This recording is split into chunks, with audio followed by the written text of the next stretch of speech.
ఆ స్నేహితునికి అపహాస్యాస్పదముగా అయిపోయాను అని యోబు దేవునికి మొరపెట్టుకొంచున్నారు. తన వేదన్ని కుమ్మరిస్తున్నారు.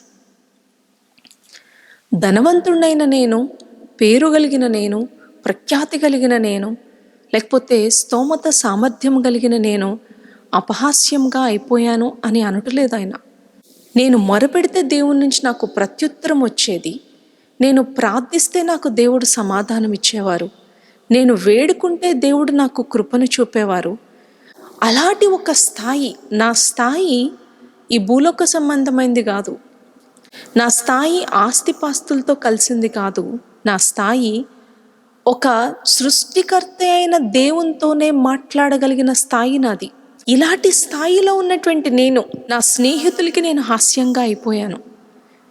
మిమ్ములను వెంబడించని వారికి, మిమ్ములను ఎరుగని వారికి, మీతో మాట్లాడని వారికి, మీకు మొరపెట్టని వారికి, గొల్యాతు లాంటి మనుషులకు తమ సామర్థ్యం, డబ్బు, స్తోమత, స్థితి చూసుకున్నటువంటి ఈ మనుషులకు, అయ్యా ఈ మనుషులకు నేను హాస్యం అయిపోయాను. ఆయన వాక్యమును ప్రకటిస్తున్న మిమ్ములను, ఆయన గ్రంథమును పట్టుకొని ప్రతి ఆదివారము దేవుని సన్నిధికి వెళ్తున్నటువంటి మిమ్ములను, ఆయన దగ్గర మొరపెట్టి దర్శనములు పొందుకున్నటువంటి మిమ్ములను, ఆయనతో మాట్లాడి ఆయన పాదాల దగ్గర పడి కలలను పొందుకున్నటువంటి మిమ్ములను లోకం అపహాస్యం చేస్తుందా?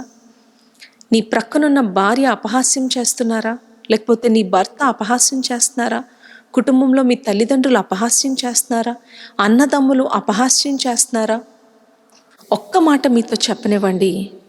యోసేపును కూడా తన అన్నదమ్ములు అపహాస్యం చేశారు.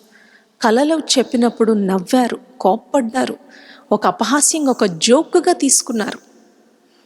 దావీదు కూడా గొల్యాతు మీదకు యుద్ధమునకు వెళ్ళుచున్నప్పుడు, ఇశ్రాయేలీల దేవుడైనటువంటి రాజు పేరును ఉపయోగించినప్పుడు గొల్యాతు కూడా దావీదును అపహాస్యం చేశారు. ఎన్ని మాటలు అనాలో అన్ని మాటలు అన్నారు. యోసేపు దావీదులు అపహాస్యంగా ఉండిపోయారా? దేవుడు ఎక్కడ వారు అణిచివేయబడ్డారో అక్కడే లేవనెత్తారు. ఎవరి కళ్ళు ఎదుట వారు అపహాస్యం చేయబడ్డారో అక్కడే లేవనెత్తారు. ఏ మనుషుడైతే మాటలు ఉపయోగించాడో ఆ మనుషుడు ఎదురుగానే దేవుడు దావీదును వాడుకున్నారు. నా బ్రతుకు అపహాస్యం అయిపోయింది సిస్టర్, సేవ సేవ సేవ అని సేవకి వెళ్ళావు, ఏమొచ్చింది నీకు అని నా ఇంట్లో ఉన్నవారే నన్ను అపహాస్యంగా మాట్లాడుతున్నారు. దేవుడు దేవుడు దేవుడు అని దేవుడు వెనకాల తిరుగుతున్నావు, చూడు నీకు ఇంకా పెళ్లి కాలేదు అని అపహాస్యంగా మాట్లాడుతున్నారు సిస్టర్. వీడు చూడండి రా ఎలా ఉన్నాడో, లేకపోతే ఈ అమ్మాయి చూడండి ఎలా ఉందో అని అపహాస్యం చేస్తున్నారు. అక్క చేయనివ్వండి. దేవుడు ఈరోజు మనతో మాట్లాడుచున్నారు. నువ్వు అపహాస్యము చేయబడుతున్నావు దేవుని నామమును బట్టి అంటే నీ జీవితంలో రెండు. ఒకటి, దేవుడు నీ జీవితంలో సాక్ష్యాన్నైనా సిద్ధం చేస్తున్నారు.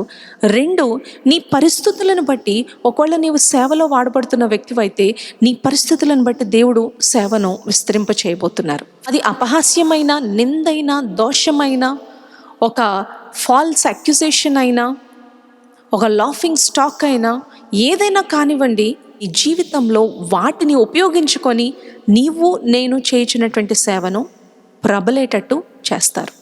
కాబట్టి ధైర్యంగా ఉండండి. అపహాస్యంగా ఉన్నానని బాధపడకండి. దేవుడు మీతో ఉన్నారు.